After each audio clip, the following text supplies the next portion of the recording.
This is a lecture from Open Tuition. For the free slides that go with this podcast, please visit opentuition.com.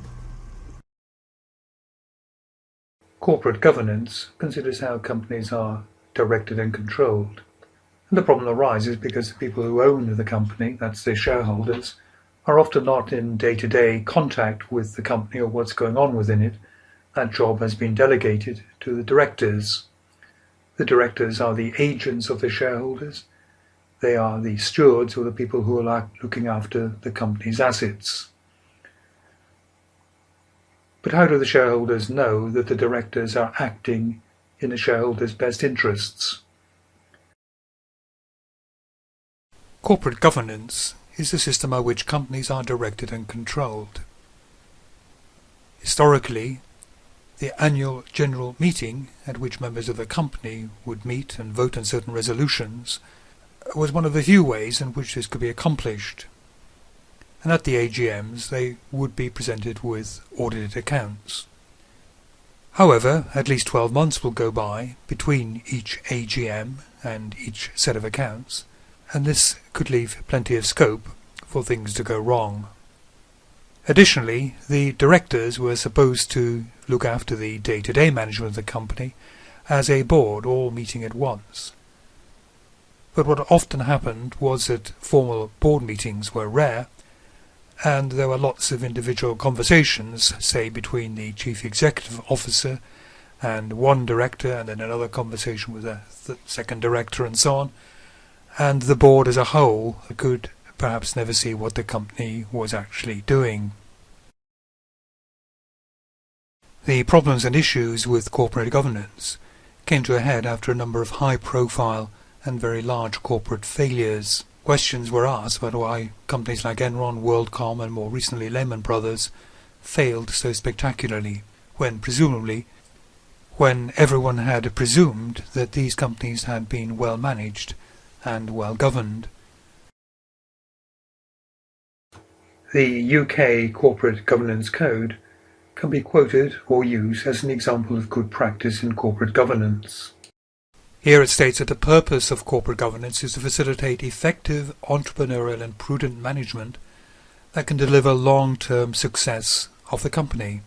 Notice that there is a slight tension between entrepreneurial and prudent. It does recognize that good management is not management which completely avoids all risks, because taking risks is inseparable from managing a business. They then have 5 main principles, and you should know what these are: leadership, effectiveness, accountability, remuneration, and relations with shareholders. The Corporate Governance Code has no legal standing. It is not the law. It is something which, however, is enforced by the stock exchange, and all companies listed on the stock exchange are required to comply with the Corporate Governance Code or explain why they haven't. This leaves some flexibility. Very much the Corporate Governance Code is aimed at the spirit of the code rather than very, very specific compliance. If the company can explain why a particular matter has not been exactly complied with, then that should be fine, provided they can convince the shareholders that they've made the right decision. Here's a summary of what the code says about leadership. Every company should be headed by an effective board which is collectively responsible for the long-term success of the company. Very importantly, there should be a clear division between running the board and the executive responsibility for running the company's business. And in practice this means that the roles of the chief executive officer, who runs the company, and the chairman, who is responsible for leadership of the board, these roles should be separate. If they were combined into one person, that person could have too much power. Very importantly, non-executive directors should be appointed. Non-executive directors will sit in on board meetings, have full voting capacity, but they are not responsible for the day-to-day running of the company.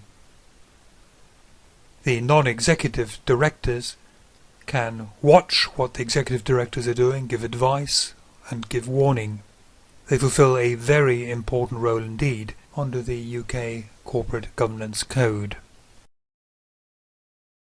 the board is accountable for certain matters. It must be able to present a balanced and understandable assessment of the company's position and prospects. As part of that, it must understand the significant risks and should maintain sound risk management and internal control systems. Note that there is a requirement that the board establishes internal control. The board should establish formal and transparent arrangements for applying corporate reporting, risk management, and internal control principles, and for maintaining an appropriate relationship with the company's auditor. This means that there will be an audit committee to look after relations both with the internal audit department and with external auditors. The board should consider the need for internal audit. Note that they are responsible for internal control, and they must consider the need for internal audit. Of course, directors require remuneration, and this must be high enough to attract and retain good people, but you don't want to pay them more than is actually necessary. Note that this probably means that the remuneration of a director should be roughly in line with what the remuneration of directors in similar companies and similar industries are receiving. Two things to note. A significant proportion of executive directors' remuneration should be structured to link rewards to performance.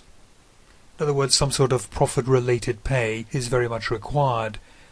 You don't want to be paying people for non-performance.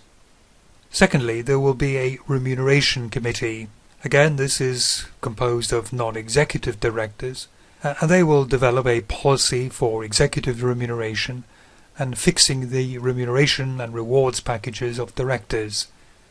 No director should be involved in deciding his or her own remuneration. Note that we've now had 3 committees. We had a nomination committee to appoint new directors. We had an audit committee to look after relations with both internal and external auditors. And now we have a remuneration committee. All of these committees are run by non-executive directors. Under the heading of effectiveness, the code sets out that the directors must have the appropriate balance of skills, experience, independence and knowledge. And here it specifies how many non-executive directors there should be to get the right balance. In large companies, the non-executive directors should be at least 50% of the board, and in small companies there should be at least 2 non-executive directors. If there were fewer non-executive directors, then they do not have sufficient power to stand up against the executive directors. Secondly, it's very important that new directors are properly appointed, and this implies a formal, rigorous and transparent procedure, just as you would have to undertake if you were appointing another employee. What the code wanted to get away from was appointing friends and people to whom you may owe favours. There should be a nomination committee, and that will be composed of non-executive directors, and the nomination committee looks after the appointment of new directors. Directors must be able to give sufficient time, they should be given training where necessary, and they should be given the proper information where necessary. The board should undertake a formal and rigorous annual evaluation of its own performance and that of the committees. And again, the non-executive directors will be charged with setting out the evaluation of the executive directors. And finally, all directors should be submitted for re-election at regular intervals. What we don't want is a director, once they've got in there, sitting there endlessly. One of the problems with successful corporate governance is that all too often the shareholders, remember they're the owners of the company, take very little interest in what the directors are doing. And indeed the directors may discourage a lot of interest being taken, hoping that they have more or less got a free rein to do what they want. The Corporate Governance Code requires directors to encourage good relations and good communication with shareholders. Otherwise, how can the shareholders properly understand what the board is planning to do, and therefore whether or not it actually has achieved what it planned to do? A good dialogue is required. And in particular, the board should use the AGM. That's where all the shareholders can come and meet. They should use the AGM to communicate with investors and to encourage their participation in the governance of the company.